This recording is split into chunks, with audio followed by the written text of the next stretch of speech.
the president has spoken about the importance of what this can do in the context of the African Continental Free Trade Area Agreement. It is doing Inga today, and many people will say, why are we thinking about Inga in the middle of COVID? But doing Inga today will allow us to be able to build back better, provide the capacity, the jobs that we need. We need jobs as we get out of this Build Back Better. It will provide for accelerating regional development, which we see in the era of COVID as being one of the important parts of keeping our economies together. I want to commend His Excellency President Tshisekedi for bringing us together, and particularly the minister and the rest of the team in the Democratic Republic of Congo for persisting and bringing this to the table even as we battle other big macroeconomic imbalances. This gesture without doubt sends the message that, you know, DRC wants to be open for business, to continue from the last conversation about ensuring that the business environment is in a state where people want to come in. I think DRC has demonstrated in the past that it can improve and it can do well on its doing business index. We hope that you can continue to do that in an environment which is a little bit more challenging, but sometimes in this challenging environment, actually policy gets even better than it was before. Permit me in addition to thank again the Right Honorable Raila Odinga for all the efforts that he's making to keep this project alive and to ensure that we can do it. Inga is ambitious, no doubt, but it is also possible, I want to repeat, and it is not beyond our collective capacity. It is not beyond the collective capacity of us as Africans. It is clearly not beyond the collective capacity of all of us as partners, Europeans, Chinese, everybody that is coming together, civil society, private sector, and the government to ensure that this is being done, of course, on the aegis of the PIDA program and the African Union. The Economic Commission for Africa has been working tirelessly to see how we talk about industrialization. We're working very hard on the African Continental Free Trade Area Agreement, but none of this can be achieved if we do not have energy. Energy is the cornerstone. East Asia developed because they had 99% access to energy. When we see numbers like 19.8 access to energy in one of our largest countries on the continent, DRC, we cannot go to bed at night and think that we can develop our continent in a sustainable way. We must do Inga. It is ambitious, but it is doable. Just doing Inga alone, as has been said by all the speakers, and in particular the president, because that is the most important political commitment to do this, would allow us to ensure that we can interconnect our power pools. We can ensure that energy goes from east to west and north to south of the continent, 4,300 megawatts that we can put on the grid as we go forward. You know, we have had experiences of this kinds of gigantic projects with the Hoover Dam and the development of a sort of development authority that can do this, a governance structure that can work in a way that delivers on this project in a sustainable way. But we cannot develop Inga without thinking about giving energy first and foremost to the people of DRC. And I think that's what heartened me the last time when I saw His Excellency in London. And I said to him, you know, we're going to do this Inga. And he said, no, Vera.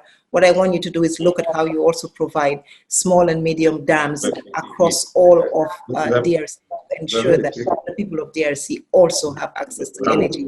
At the Economic Commission for Africa, the conversation we were having with His Excellency was around an initiative we have launched called the SDG 7 initiative, which essentially is looking at how we can buy back assets of governments and then provide them with resources to ensure that those resources help reinvest in new and renewable energy. And so one of the things we're looking at, and we hope that we can work with the government of DRC, is to see how we can, financing has been one of the bones of contention of the Inga Dam. Working with the private sector, we have been able to rally the private sector together. We have billions that the private sector is willing to put into renewable and sustainable energy on the continent under the Secretary General's UN Sustainable Development Initiative. We're very happy to say that, and we are amazed to see the kind of interest that we're getting from the private sector around sustainable development initiatives. We have also now working with MIT, the Massachusetts Institute of Technology, looking at how you actually do PPP transmission. And again, this speaks to the last presentation. We're now working on a governance framework for transmission. So if we can find resources for some generation to take off the pressure on the preparation of Inga and the doing of the Inga Dam, but also then finding ways of bringing the private sector much more into this project through giving more of a role to the private sector on the transmission side. And then, of course, on the distribution point. And there is a lot of work that we are also doing now, which really brings a whole of energy cycle governance process into the system.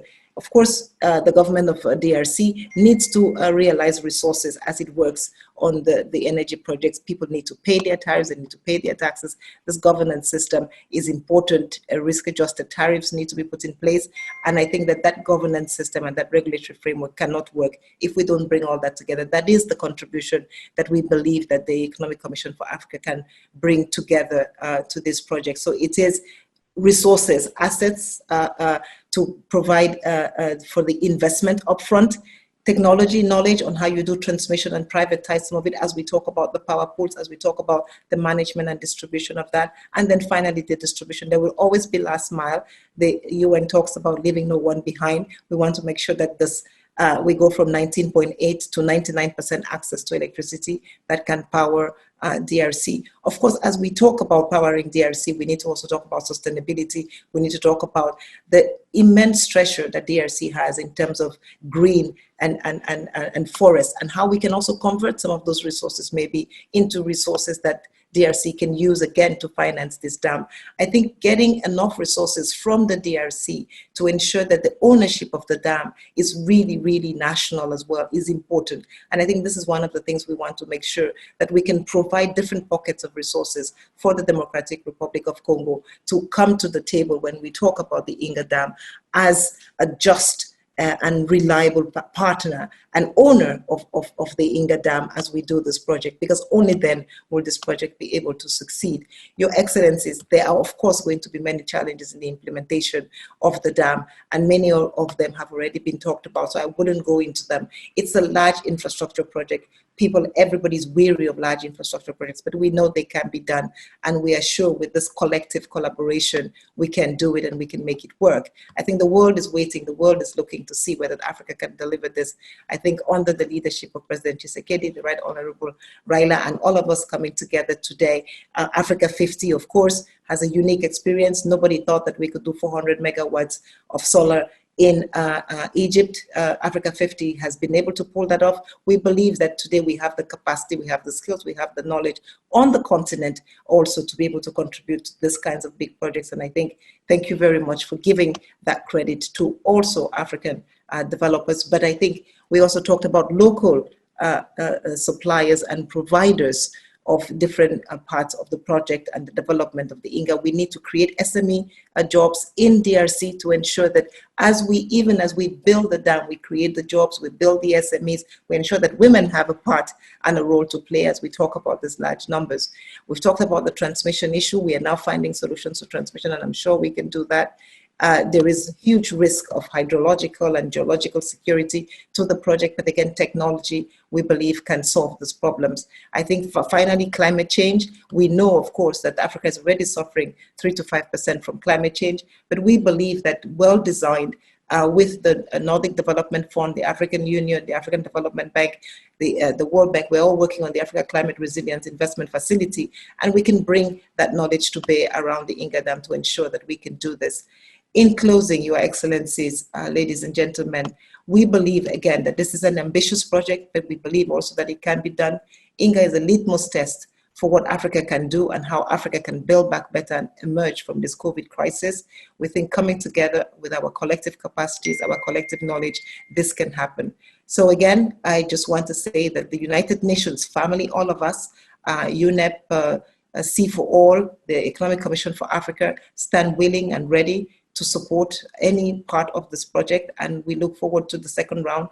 The President talked about the technical conversations, how we can roll our sleeves and get to work so that we deliver this, not for the next generation, but for this generation as we wait to see Africa light up. Thank you very much for your attention. Thank you. Thank you very much, Dr. Songwe, for your outstanding remark.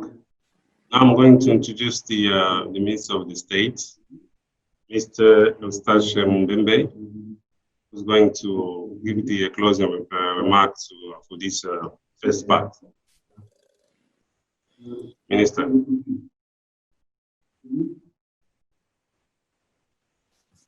Minister of the State, can you hear us? His Excellency, can you hear us, please? Okay, it appears that we still have a technical problem.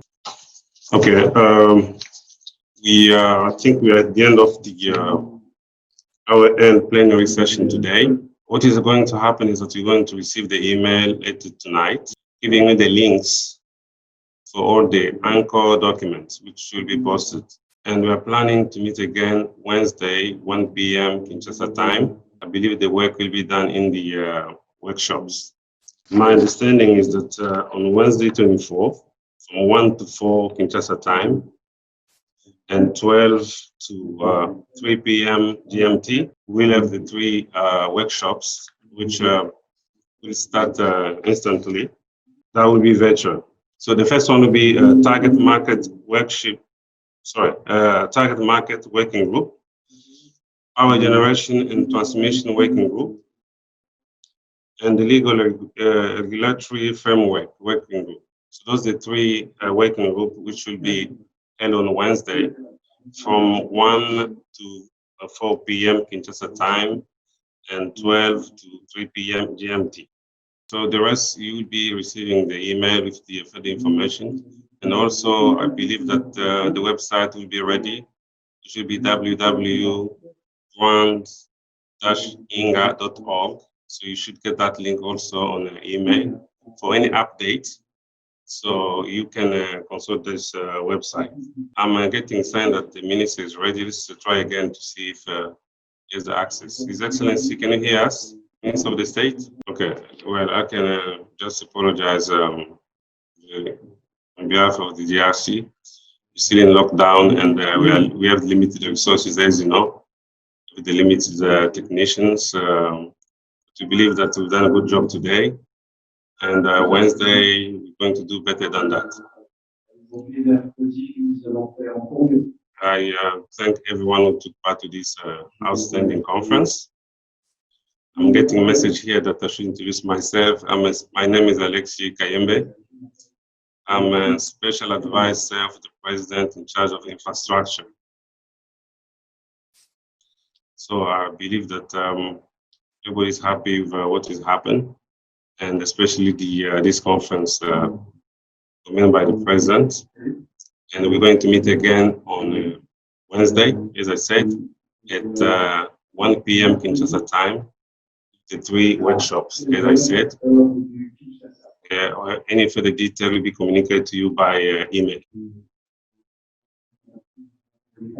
So I think the minister has a problem with his machine, because we can see him on video. He's complaining cannot get access. I'm going to give another chance, the last one, if can get His Excellency Minister of the State. His Excellency, can you hear us?